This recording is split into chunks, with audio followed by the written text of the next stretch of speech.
The acoustic environment of Reth-4 was, in Phoraan's considered estimation, the most complex he had encountered in 3 centuries of fieldwork.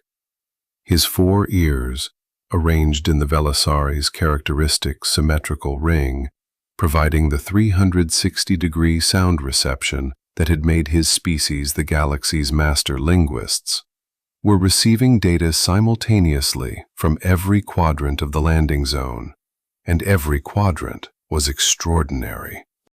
The canopy of Reth-4 was alive with communication. High-frequency vocalizations cascaded through the upper branches in overlapping streams. Clicks, chirps, melodic glissandos, a rhythmic pattern he'd already identified as stress marking. His neural architecture parsed the streams automatically, isolating phonemic units, flagging recurring structures, marking what appeared to be semantic boundaries. A tonal system with at least 3 active dimensions, pitch, rhythm, and amplitude, all carrying independent information. His lips moved involuntarily, forming the shapes of phonemes he heard before his conscious mind had catalogued them, a Velassari reflex he normally kept suppressed around non-linguists, but in the field, with the team busy with equipment and the canopy alive above him, he let it run. His lips traced clicks he couldn't yet reproduce, tonal rises that required a frequency range beyond most species, and a melodic line that seemed to repeat in varied forms, possibly a greeting complex, possibly something else entirely. His vocal cords hummed. The deep sympathetic vibration they produced when encountering unfamiliar phonemic structures had been running since atmospheric entry. The Kethari language was extraordinary. He was going to enjoy this. He turned to his team. 6 Velassari linguists, each one trained to his standards. Dr. Thesson, the Thessari cultural analyst, her bioluminescent plates cycling in calm diagnostic patterns. The Kethari behavioral specialist, already recording. And the human, Corporal Vasquez, from the equipment manifest, communications technician, 24 years old, listed qualifications, field radio operation, equipment maintenance, moderate physical fitness. She was standing at the edge of the clearing, looking up at the canopy with an open, interested expression, shading her eyes against the local sun. She had already waved at the tree line once. He had already told her not to. He ordered the team to deploy recording equipment and begin systematic phonemic analysis. She set up the equipment. She was efficient at it. Her technical competence with the hardware was not in question. She was not trained for this. She was here because the multi-species participation accord required it. He turned back to the canopy. The Kethari were watching from the tree line, their eyes reflecting the light in brief glints between leaves. He could hear them describing the arrival. The tonal pattern had shifted after the shuttle landed, the repeat structure he'd flagged as possibly a greeting complex, now cycling in what sounded like question form. They were intelligent. They were communicative. They were not approaching. He had 6 months to change that. He intended to need 4. The first week produced data of remarkable quality. His team recorded 847 distinct phonemes, a figure that made the Kethari specialists' recording equipment briefly stutter from the sheer volume. The 3-dimensional syntax structure revealed itself within 2 days. Pitch indicating grammatical category. Rhythm indicating tense and aspect. Amplitude modulating certainty and social register. It was, in technical terms, one of the most elegant language architectures he had encountered. The Kethari had been speaking this system for generations, refining it, and the recordings showed a community using it with effortless precision. His lips never stopped moving. His vocal cords never stopped buzzing. He processed the recordings in 4-hour shifts, and when he wasn't processing, He was reading the raw spectrograms, and when he wasn't reading spectrograms, he was theorizing. And when he wasn't theorizing, he was constructing the preliminary translation matrix that would, within another few weeks, give him the skeleton of a working decoder. He was building the bridge from his side, and he was building it very well. The Kethari from the other side had not moved.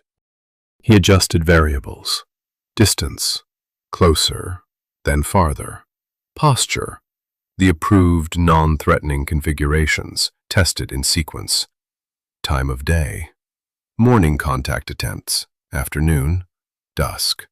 He reduced the team's visible presence. He increased it.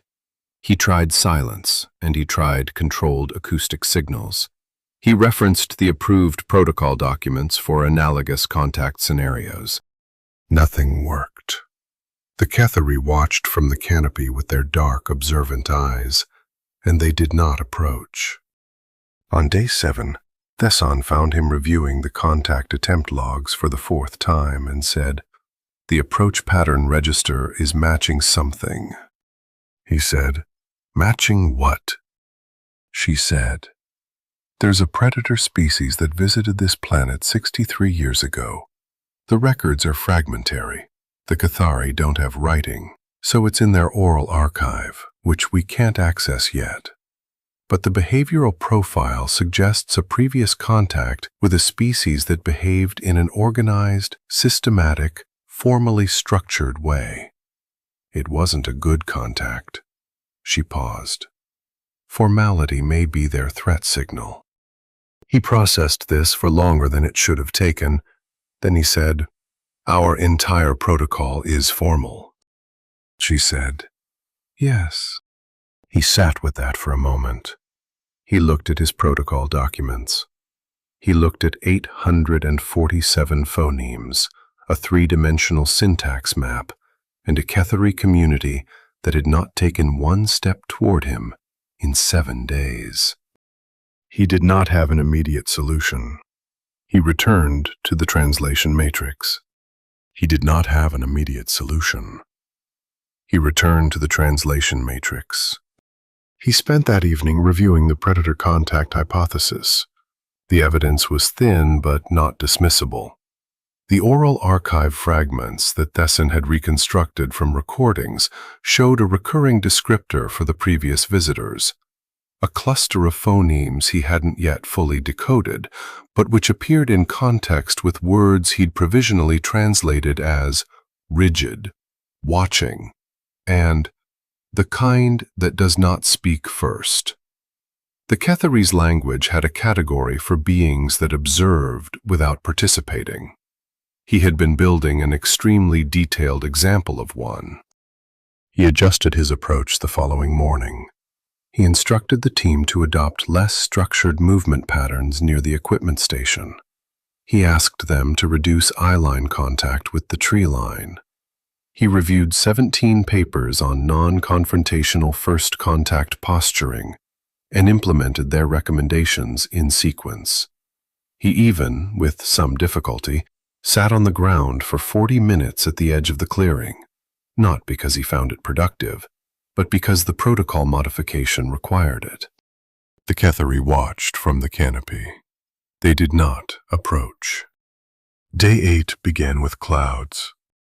Corporal Vasquez, who had spent 7 days efficiently performing equipment maintenance and looking increasingly like someone who had been told to sit still for longer than their body could biologically sustain, took her lunch to the edge of the clearing during the midday break. Phoraan noted the direction she was walking, closer to the Kethari observation point than he'd have approved, and decided to address it after he finished the phonemic clustering analysis he was mid-run on. He did not finish the analysis before Thesson touched his arm. Thesson's bioluminescent plates were cycling in a pattern he associated with urgent interest. She directed his attention to the clearing edge. The human was sitting cross-legged on the ground under a tree, eating something from a small package. Above her, approximately 3 meters up, a Kethari child sat on a branch with its 6 small limbs curled around the wood, its large dark eyes fixed on the human with the pure, unguarded attention that children of every known species directed at things they found irresistibly interesting. Phoraan's 4 ears locked onto the scene. All 4, an involuntary convergence. The human looked up, and she smiled, not showing teeth. He noted that detail. Closed mouth, warm, unhurried, held it for a moment, then looked back at her food. The child descended 1 branch, then another, then to the ground 5 meters away. The human broke a small piece from whatever she was eating and placed it on the ground between them, then looked away with a deliberateness that read, across all the species contexts Phoraan had studied, as the universal signal for, I am not a threat and I am not watching. The child approached, took the piece, smelled it, ate it. The human pointed at the food and said in standard human English, nutrient bar. The child made a sound, a chirp click, short, interrogative by its tonal shape. Phoraan's lips moved, forming it involuntarily. His vocal cords buzzed at a sharp, high frequency. The human repeated the sound. She got it wrong, missing the tonal rise, dropping the click entirely, producing something that a Kethari linguist would classify as a different word, or possibly no word at all. The child made the sound again, more slowly. The human tried again. Better. The tonal rise was there, approximate. The child produced the clicking cascade that Phoraan had identified in the recordings as the Kethari's laughter expression. And the human laughed too, a warm human vocalization. And Phoraan stood very still, while his 4 ears pointed at completely different parts of the sky, each one trying independently to process what his central cognition was failing to integrate. In 30 seconds, she had established reciprocal communication through mutual failure. She had made a mistake, been corrected, tried again, made the child laugh, and laughed back. The child, Phoraan recognized with the uncomfortable precision of a linguist who understood exactly what he was looking at, was not reacting to her words. It was reacting to her willingness to be wrong. His lips moved. The phonemes she'd mangled ran across them repeatedly, involuntarily. Thesson said, "She's doing it differently." He said, "She's doing it wrong. The phonemic errors alone." Thesson said, "The child is laughing." He watched. The child was laughing. In 7 days of methodologically precise approach attempts by the most linguistically sophisticated team he had ever assembled, no Kethari had laughed. No Kethari had moved to within 5 meters. In less than 4 minutes, the human, who had no linguistic training, who spoke 3 human languages and approximately 30 words of Velassari, who had been told twice not to interact with the subjects, had established what the field literature called a trust anchor point. His vocal cords buzzed in a frequency his aide had never catalogued. His ears were pointing in 4 different directions. He was experiencing something he didn't have a Velassari vocabulary entry for. The sensation of watching a problem he'd been solving for a week be solved differently. More Kethari came as the afternoon wore on. They came from the tree line one by one, adults drawn by the child's sounds. Phoraan watched from the observation post with all 4 ears locked forward and his translation matrix running in one part of his mind, while another part simply watched. The human didn't change her behavior when the adults arrived. She stayed on the ground, kept her voice low, continued eating, continued making mistakes, continued laughing at herself. Each adult who approached received the same quiet welcome. Food offered, name exchanged, Sounds attempted badly and attempted again. An adult female approached. The human attempted a greeting using a word the child had taught her. The pronunciation was, by Phoraan's analysis, significantly incorrect. The female's large dark eyes blinked, and the laughter click came again. Then the female spoke a phrase slowly, with careful, deliberate pacing. The human tried to repeat it, failed, tried again. The female corrected her with patient repetition. They went back and forth for 10 minutes, building vocabulary the way a child builds vocabulary. Word, repetition, correction, repetition. And the female's posture through the entire exchange carried the marker Phoraan had learned to read across dozens of species. The particular relaxed orientation of someone engaged in a pleasurable and familiar activity. She was teaching. It was pleasant. The teaching was pleasant because the student was earnest and funny and visibly delighted by each new word. Phoraan's lips were forming the mangled phonemes involuntarily. His vocal cords were buzzing in a register his aide recognized as the one that preceded either a major theoretical breakthrough or a significant personal distress. He could not yet determine which this was. An hour after the adults began arriving, the human switched to drawing. Phoraan had not anticipated drawing. His protocol documents did not include drawing as a contact methodology. It was classified under informal interaction and specifically deprioritized in the early contact phase due to the risk of misinterpretation. He watched the human pick up a stick, clear a patch of ground, and draw a rough outline of what was, after some examination, a recognizable representation of the Kethari village in the canopy above. A Kethari adult looked at it and took the stick. Phoraan moved closer to the observation post window. The adult corrected the drawing, added the structure that the human had placed in the wrong location, added details, a path between platforms, a symbol above one of the structures that might be a marker of significance. Another adult contributed. The drawing became collaborative, growing from the human's rough sketch into something that contained genuine information, a map that the Kethari were actively choosing to produce.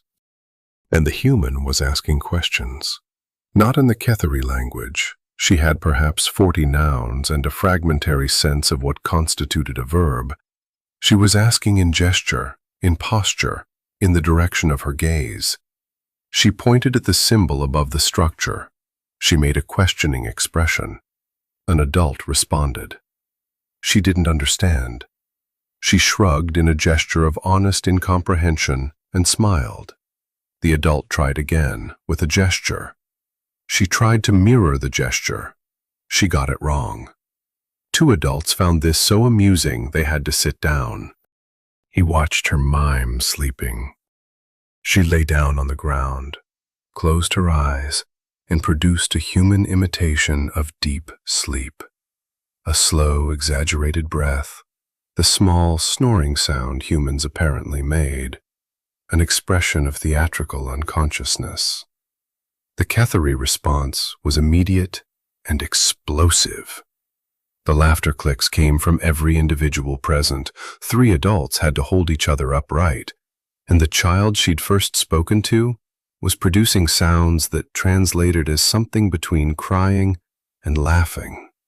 The sleeping gesture was, apparently, the funniest thing they had seen in some time. His translation matrix could not tell him why. He didn't know what sleeping looked like to a species that slept in canopy hammocks, or whether the humor was cultural or physical, or some property of the human performance specifically. He had 847 phonemes, and no idea why lying on the ground made a species laugh until they fell over. The human did not know why either. She laughed with them. She was, he noted with clinical precision, extraordinarily good at that. Not understanding and finding it delightful rather than troubling. The Velassari word for the experience of not understanding something was built from a root that implied temporary failure. The human was treating it as though it were simply another kind of communication. I don't know this yet, and I'm glad to be in the process of learning it. He did not have a Velassari word for that. He did not have a Velassari word for that. Late afternoon, he saw the crowd part. By the time the elder emerged, Maya had been in the clearing for 4 hours.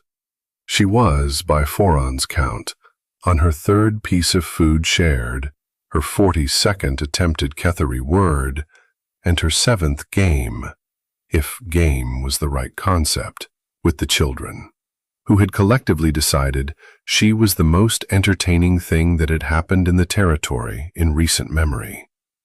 They had been trying to teach her to move like a Kethari, 6 limbs, all working in coordinated sequence, a movement style that clearly didn't translate to bipedal anatomy. Maya had attempted it exactly once, gotten tangled in her own limbs in a way that wasn't physically possible given her body plan, and fallen sideways while making an expression of theatrical defeat. The resulting laughter had lasted 4 minutes by Phoraan's count, and had drawn 2 more adults out of the tree line. She was, he recognized, doing something that he had never seen in 7 first contact missions across 300 years. Losing, cheerfully, on purpose. She was not trying to demonstrate competence. She was demonstrating something else, something he was working on classifying, though the classification kept sliding out of reach. The elder moved slowly through the assembled Kethari adults, with a stillness that read as authority across every species marker he knew. She was older. Her 6 limbs moved with deliberate precision, and her large, dark eyes carried the particular quality of attention that belonged to those who had spent a very long time watching things. She stopped in front of the human. The human was still seated. She looked up. The elder assessed her, a long, precise silence. Phoraan's 4 ears were all pointed directly at the scene. He was not breathing, or rather, his respiratory rhythm had slowed to the background function that his body maintained during states of total cognitive focus. The elder spoke. A long vocalization, the longest continuous sequence Phoraan had recorded, complex and dense with tonal information. He ran it through his translation matrix in real time. His matrix was incomplete. Significant portions were unresolvable, but the register was clear even without full translation. This was formal speech, a question, or a judgment, or a statement of terms, something that mattered. The human looked at the elder and said in the few Kethari words she'd assembled, supplemented by an apologetic gesture that was so perfectly calibrated in its physical expression, a slight downward tilt of the head, palms open and upward, a small smile that combined warmth with genuine acknowledgement of inadequacy, that Phoraan's translation matrix rendered it with complete accuracy before she had finished moving. I don't understand, and I am not ashamed to say so. The elder watched her for a long moment. Then the elder reached out and touched the human's face. Gently, with 2 of her 6 limbs touching lightly along the jaw and temple, the way Phoraan had seen members of the Kethari community touch objects they were trying to understand with something beyond their eyes. A reading touch, reserved in his 300 years of experience for objects and individuals that warranted that specific intimacy. The human went completely still, not with fear. Phoraan could read her posture, and there was no fear in it. She was simply receiving, present, allowing herself to be known. Then she lifted her own hand and touched the elder's face. The same gesture, mirrored, gentle, exact, present. The sound that came from the assembled Kethari was not something in his recording parameters for expected responses. A collective intake, breath, held, and then a sound he had no entry for, a low communal tone that carried the weight of something ceremonial. He replayed the 47 seconds of recording in his mind 3 times before Thesson touched his arm. He said, "What was that gesture?" Thesson said, "I don't know exactly, but look." The elder was holding the human's hand. She was leading her toward the tree line, toward the canopy village where no outsider had set foot. He moved to follow. 3 Kethari adults moved smoothly into his path, not aggressively, simply present, with the calm, purposeful positioning of individuals who had decided something and implemented it. They were not hostile. They were clear. The formal delegation was not invited. The woman who had sat in the dirt and laughed at her own pronunciation was invited. He stood at the tree line for 3 hours. He was not idle. He was processing. His translation matrix ran on the recordings his team had captured through the afternoon. His lips moved through the Kethari vocabulary Maya had built, 40 nouns, 12 verbs, 6 adjectives, cross-referencing them against his phonemic database, correcting the pronunciation errors in his own internal model, mapping the words to the syntactic framework his analysis had constructed. In 20 minutes of work, he had a cleaner version of everything Maya had learned, more accurate phonemically, more correctly placed in the grammatical structure. He could not use it.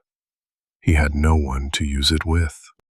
The sounds that came from the canopy village above him were not orderly.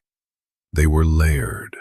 The children's high-frequency play, the lower register of adult conversation, the percussive sounds of evening preparation for whatever the Kethari ate. And cutting through all of it, periodically, the warm, flat sound of a human laughing, often at herself, he suspected, and the immediate response of Kethari laughter following it, like an echo that understood the joke. At the 2-hour mark, he heard the sound of Maya attempting to say something in Kethari that made 6 adults laugh simultaneously. He heard her try again. More laughter. He heard her say something in her own language, a short phrase, probably an admission of defeat, and the laughter came back at a different frequency, the kind that recognized the admission, even without the words. She was in there, in the dark of an alien canopy village, surrounded by a species that had refused contact for an entire week, and she was making them laugh. And she didn't need to understand why it was funny.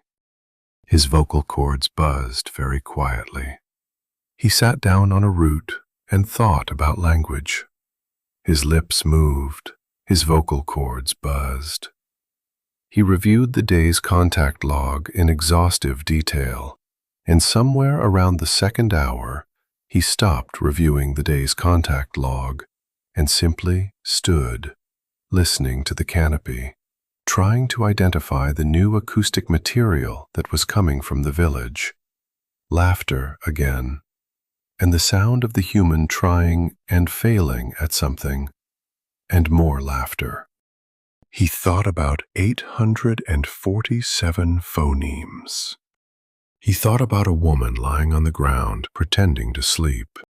He thought about the elder's face and the human's hand touching it without hesitation, without analytical calculation, without any of the 17 behavioral modification protocols he had trained and retrained over 300 years of contact work. He thought about the Velassari Universal Translator, which he had always considered the pinnacle of communication technology, the achievement that made interspecies contact possible, and which the human had not used. She had not needed it. She had not needed it because she had started somewhere the translator was never designed to address, not with language, but with the thing that comes before language, the willingness to sit on the ground, the willingness to be wrong, the willingness to touch something you don't understand and let it touch you back. The human returned at dusk. She looked tired and happy and slightly overwhelmed, the expression of someone who has had a very full afternoon. She sat down at the equipment station and began processing notes. He sat down across from her. He told her precisely and without softening that she had violated 7 first contact protocols. She said she knew, and she was sorry. But she didn't think the protocols were going to work the way they were working. He asked how she'd known. She said she hadn't known. She'd just noticed the child was curious and decided to be curious back. He asked her to describe her methodology. She looked at him for a moment, and then she said, "I sat down. I offered food. I said my name. I got their words wrong and let them correct me. I drew pictures. I acted things out. I laughed when I screwed up." She paused. "That's not a methodology. That's just talking to people." His 4 ears converged on her slowly. 1, then 2, then all 4 pointing at a single source. The maximum convergence his auditory system could produce, the configuration he'd only reached during the most significant moments of his 300-year career. His lips formed her mangled Kethari words involuntarily, the phonemes she damaged and rebuilt and learned wrong and learned again. He said, and he felt the weight of 300 years in the admission. "In 300 years, I have decoded 200 languages. I have never once sat on the ground and offered someone food." She looked at him, warmly, without triumph. She said, "Maybe that's where you should start." His vocal cords buzzed. His lips moved. He looked at her notes, the 40 nouns, the 12 verbs, the 6 adjectives she'd assembled in 4 hours by being wrong 100 times and laughing after each correction. And he thought of his translation matrix with its 847 phonemes and its 0 successful contacts. He said, "My pronunciation will be better than yours. The phonemic accuracy will be correct." She said, and the kindness in her voice cost her nothing, but meant everything. "I know, but they laughed when mine was wrong. Don't skip the part where you're bad at it." He looked at her for a long moment. He said, "I'm not sure I know how to do that." She said, "That's okay. I can teach you." She said, "That's okay. I can teach you." He learned. It was, as she had warned him, a different process than anything in his 300 years of methodology. She taught him the way she'd been taught, not through analysis, but through repetition, correction, and the deliberate cultivation of failure as a learning state. When he mispronounced a Kethari word, which his vocal apparatus did less often than hers, but still more often than his professional self-conception could easily accommodate, she didn't correct him clinically. She made the face, the slightly apologetic, slightly delighted expression she made when she got something wrong herself. He found, to his considerable surprise, that the expression made the correction easier to receive. It was not an evaluation. It was a shared condition. The Kethari adults, when he finally accompanied Maya to the contact zone 2 days after her village visit, treated him with the same patient amusement they'd extended to her. They found his attempts funny in a different register than hers. His errors were smaller and stranger, the precision mistakes of a species built for language, trying to speak a language it wasn't built for. They corrected him with the same thoroughness. He accepted the corrections. He laughed when the correction revealed how far from the target he'd been. It was, he noted, not comfortable. It was, he also noted, working. for the Reth-4 mission to the Galactic Diplomatic Corps. It was his 201st successful language decode, the fastest successful first contact in Corps history. Full communicative capability in 22 days. The previous record was 4 months, and that had been a comparatively simple language. In the methodology section, where he normally devoted 12 paragraphs to the Velassari analytical framework, he wrote something different.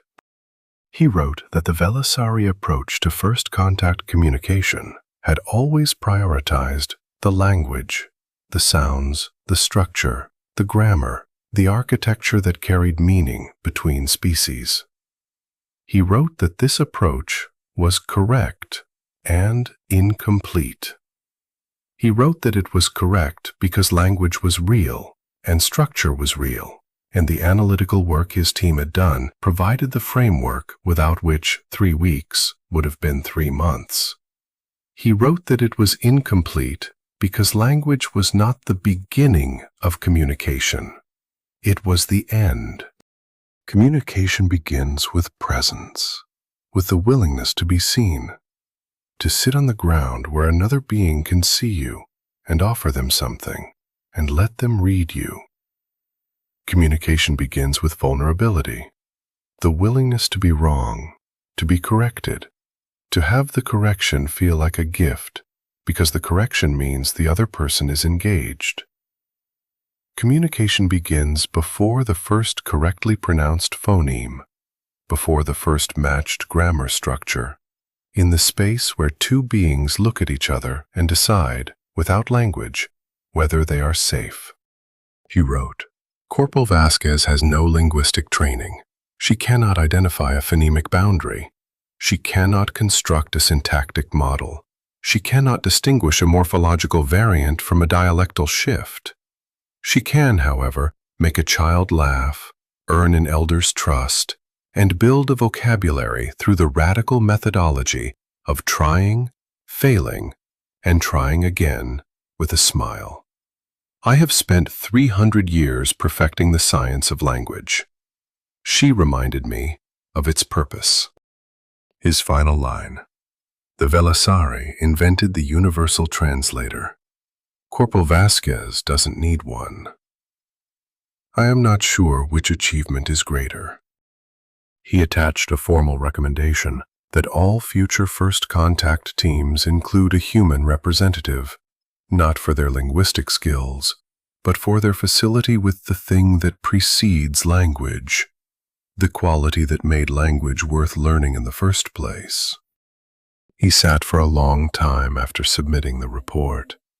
His 4 ears drifted in different directions, not from failed processing, but from simple attention distributed across the sounds of the station, a machine somewhere cycling through a maintenance routine, voices in adjacent corridors, the distant acoustic signature of Reth-4's canopy through the observation port window, where he had specifically arranged his workstation so he could hear it. His lips moved. The Kethari phrases he'd learned in 3 weeks traced themselves across his mouth, imperfectly pronounced, better than they'd been, still carrying the markers of a learner who had started in the middle and would never have begun at the right place if he'd had to choose it himself. He did not have a Velassari word for what Maya Vasquez did, what she was, the way she walked into an incomprehensible situation and made it comprehensible, by choosing to be incomprehensible herself, by leading with everything she didn't know rather than everything she did. He thought, in the precise and categorizing way of a species that had spent 10,000 years naming things, that maybe the reason he had no word for it was that his language had evolved to name what was learned, not what was innate. The Velassari had spent millennia developing the science of communication, and in doing so had built, around a natural foundation that every sapient species possessed, an edifice so elaborate that the foundation was no longer visible. Maya Vasquez didn't need the edifice. She lived in the foundation. He suspected in the quiet of the station, with Reth-4's canopy audible through the observation port, that this was the most sophisticated communication technology in the galaxy. And he suspected that she would find this formulation ridiculous, because to her it wasn't a technology at all. To her it was just being friendly. He was still working on that.